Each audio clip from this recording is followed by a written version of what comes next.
Welcome to Scrum School. Hi, I'm Aaron Jones, and these are my key points to building a solid front row.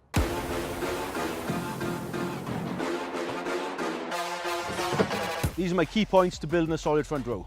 So, we're going to start with the hooker. He's going to set first. Come up nice and tight to the machine. Perfect. So, strong your front leg. Take your left leg back a little bit.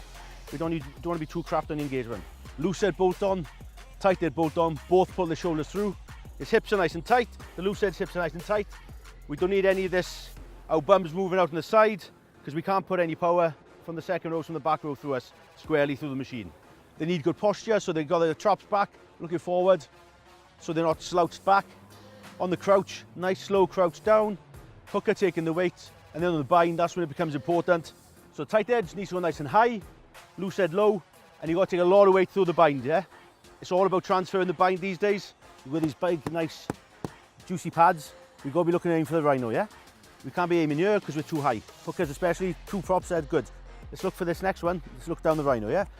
Hit it nice and square and keep the weight on all the time. I know it's hard with three, but we've got to keep our weight on, keep the weight on.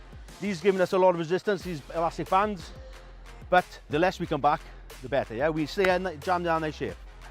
We've got two handles either side of the machine. Get hold of the handles, nice strong long bind, high elbow either side, and that can transfer the power of the scrum through the machine into what you want.